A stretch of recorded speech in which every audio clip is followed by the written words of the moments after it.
Hello my people, how na dey? Also na dey fine. This video where I bring come, so as I see am for street, I say, hey, let me carry am come. May we come listen together. Make una hear wetin this our brother think about women wey be say they married to white guy. When they married to Igbo. Now wow, nothing wey Musa no go see. The way it talk, oh my God, hey Jesus. Now wash how you know say this life, he say they talk for experience, okay? May we listen to wetin he talk, then we'll come back. May I come like, oh my God, okay? Make una listen. This video, for those of us who envy our black guests, we marry white guys. All this people.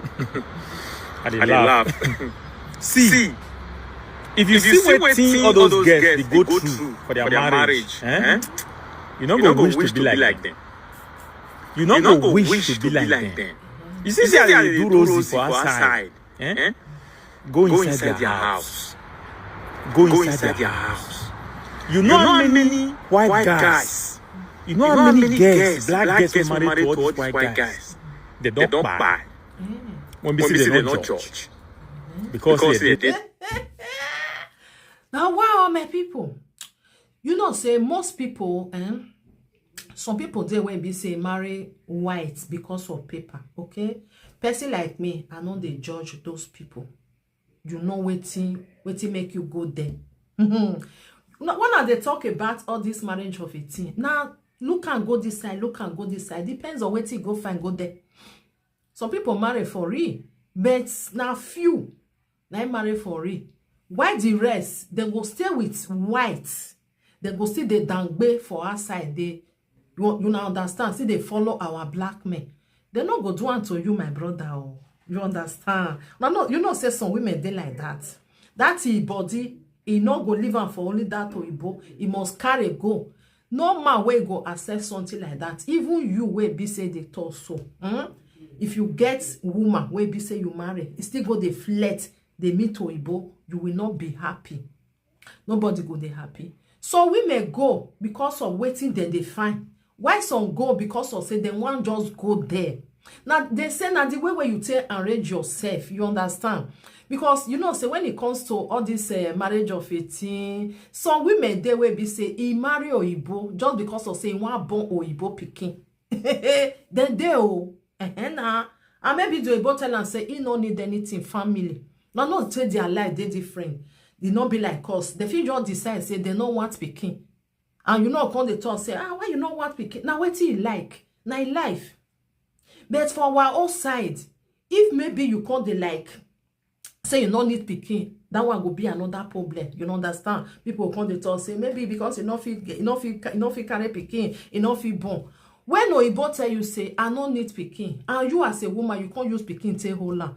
Now problem na go come both bars. You understand? Because what he tell you, you go like commot. Say now you want you not now understand. Anyway, maybe we just they listen to this video. I said they listen to this video, I just they laugh. That's why it still be for our black or some of our black. If they friend another woman will be saying a black. You go tell and say, I don't need speaking. That woman go use speaking say hola. My brother, you think say inside that house, sugar go there inside, be honey go there inside. Nothing go there inside there. Not be quarrel all the time. Now so it dey for this side. Now so it still there for this side. Depends of wetin they go on inside there. Sweet one still there. The one we not see sweet is still there. It depends of wetin play for inside there. May we listen. Their home country. The Lord they favor them. They go judge the case in their favor. You know how many? When 2 years not the year. They'll sweep everything under the carpet. You know how many? White guys, some of them brutal past black guys. Some of them, they go drain you emotionally. As if you finish, you'll be zero. Now, white guy go live with you for his side, he don't talk to you. But if they marry their... My brother, now let you talk for this one. Now, we black, now they do that thing well. Maybe they talk the truth. We black, we sabi do that thing. You feel there with somebody for inside house. You not go know whether that person they exist. Maybe they talk truth too. There is God though. Okay, there is God. Say you see Igbo where they do enmity. maybe maybe 1 out of 100 they know they fit take am because they are old. They don't talk am, go just talk am, don't come out for there. They know they get that thing, go put am for mind, say tomorrow no come greet you, you go come they do you one kind. They no fit. Ah wow, not what even just say 10 years. 10 years in go put am for inside mind, go there. Bros. White women, they don't go those kind of things. But if they marry another race, they look you like lesser human being. Even though say na marry you, they look you like lesser human being. You know how many? That one depends of character. Now so you still be for our outside. It still be like when you marry person we get money now. For our own place. We get money. The one we not get money, get the one. Maybe we just listen anyway. White guys are torture women. There's a people beat women. There's a big dream. Bros, I greet you. But other side. Why be say wetin dey for na body, una go dey put am for another person body? We just know say when a black guy they talk, you as a woman you talk. Ah, Jesus. Now blow go take command out your teeth. You go say you not get respect.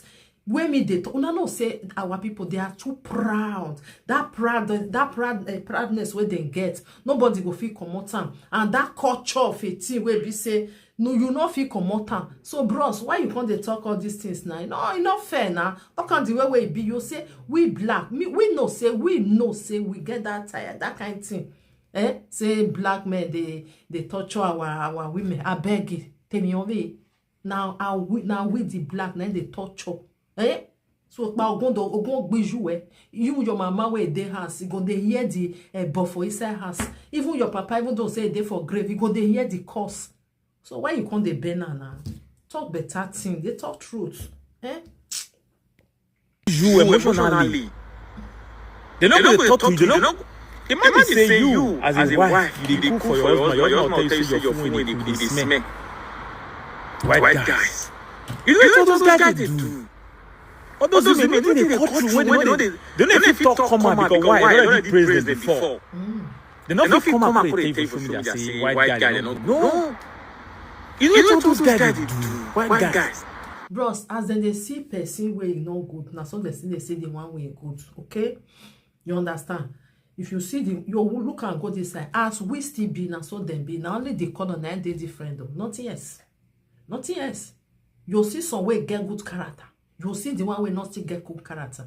As we be now so them be. You understand? The same thing, nothing come up for them.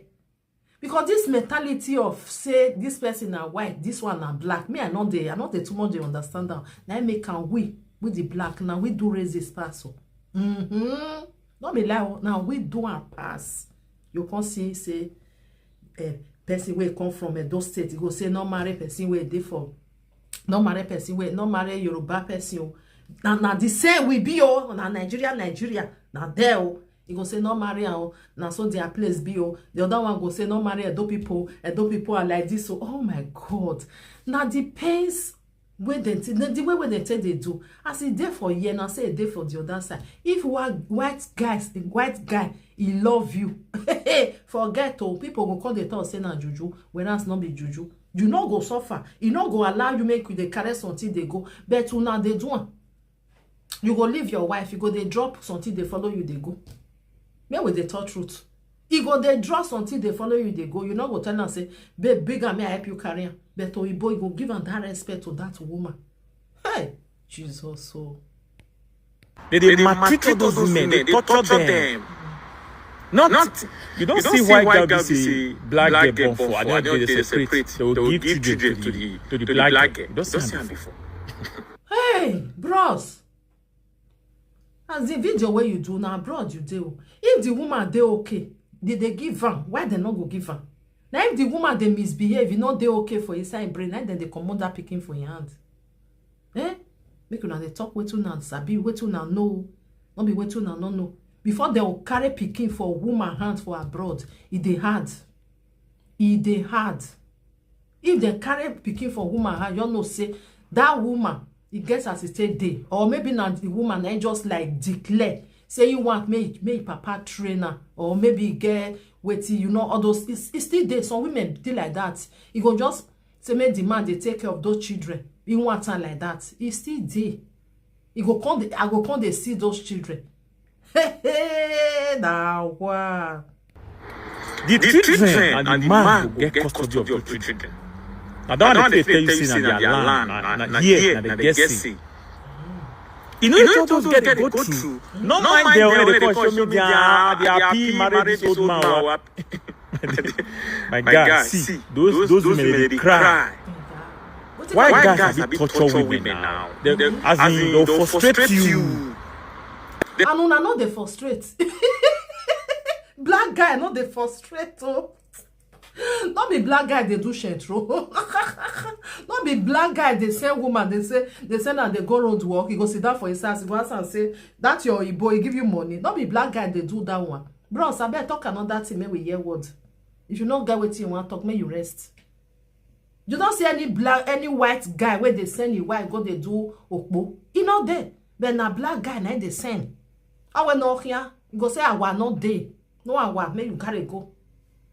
Man wey love woman, we never, you know, go try am. Me another person touch you. But our una way be say una dey be the guys, the black guys where we get. Una no care.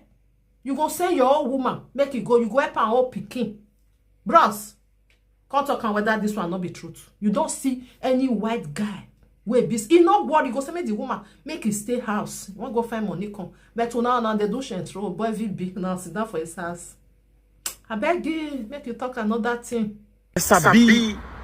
Some say they will leave you. They don't knock you, say they will leave you. Now you know. But if you go now for outside, problem will be. You know? So now the way thing you they do now, you just dey talk so. You go leave your wife for his house. You go dey get a side chick. You go dey a friend up and down. If your wife talk, you say bah yakwana. Say who say make you talk? We dey see many now. They come and say don't take away your husband touch and reach. You don't know whether they be friend. In there, right? You never see those one. Hey, ja, you never see her. I better talk wetin they enter. Try me. They advise our boys, our guys. Say make they treat their women well. Why more they treat them well so that they will get that respect from now. Not be say woman go talk. You go ask and say, I send you make you talk. Good they kill your papa. Or good they punish your mama. Devil, but this everything go finish for una mouth. Not be so that they do one. That's so that they do one. The woman come they like, okay, oh, I hear. Bros, I been a lie. I beg you. Oh, white guys. They're not there rosy for the way people they look them. And all these are, if you want to know. They're too romantic, my brother. They're too romantic. Romantic. They go use love take by you if you not take time. But they know they see for now. Now, maybe small. Small. Those one where be say don't still follow Igbo. Now you go come they like. No, see you get one video where I carry where that person say our people don't know what they and they like something like romantic or like maybe I beg you, I don't feel shot. I don't feel shot. Bros, talk another thing make we hear. This video as I just say like you don't want make you just still talk anyway. You know, see many of our people they marry the Oyibo, then they enter house. Why? Because person will go they carry you up like egg. They like her. Oh, not like her. If they say they talk her. Nobody not like her. I know say some of our boys they will be say they see they carry their wife like egg, but they not many. They not many because they do the women anyhow. And you I'm a be your nega. Ask all this black girls who marry them. They'll tell you. Some of them they regret why they marry them. They regret. Don't ask around. I they talk from experience based on people when they know. No. All these black women will marry white guys. They don't drain them. Blood of their body. Because they marry white. All the name of say, I want to get passport. I want to get documents. Most of them, you see those one where be say marry for documents. Anything where like you see. You understand? Because someday wey be say not be because of passports. Because if you stay for abroad, stay for many years, you fit still achieve that your passport of 18. You don't need to by force say may you marry Oyibo. You don't need to marry Oyibo by force. You go fit still get am. So those one wey be say maybe they go they do all those things, say they marry Oyibo because of documents, and they go see the get black boy. My brother, how you see that one? You like that one? Wetin the girl they do to the black person? They not want to una wey be say una be our people. Abi. So my people, anyway, as I see this video, I just dey laugh since now. I be make I carry and come make we listen. Bros, not be so. You know, say nowadays women they like men they like romantic. You go they romantic. You go they like, you know, respect your wife. If your wife want talk, she's free to talk. You know, let me say, now me they talk, now you they talk. You will just start to the insult him, mama, all those things. As it day for Ibona, so it day for black. Say maybe then they do woman anyhow. Depends of wetin you carry, wetin you buy, wetin you choose. Now it be. Now make me sit talk and say some of our black they still they okay. They not agree, not near a wife or not near if you near a wife, let me say you don't enter one chance. But many of them then they treat their wife anyhow. Maybe they tell the truth. Then they treat them anyhow or their girlfriend. You carry woman come meet your wife for inside house. Hey, I beg, make I leave on my people. As I see this video, I need to bring. I may we just listen. May I hear what you want? They be like vegetable. Just ask around. Ask around. You will confirm this one they tell you. Ask around. Say they be like vegetable, which I don't understand what it that one me. I don't understand what it that one me. I be you they talk about for going to bed or something like that. If not that one, my brother, forget to. You know, say some of una they go they take something. I want go knock that girl. And they go they drink what they're not supposed to drink. Or in the name of say I want go knock somebody. They want go knock I go hear where from my hand. Make I live on anyway, my people. My brother, my sister. You know, say this life. Some people then get the way they take. Depends on what you buy for market. You know, say if you buy better thing, now you go still eat. If you buy nyama or nyama thing, now you go still eat. So now so it did.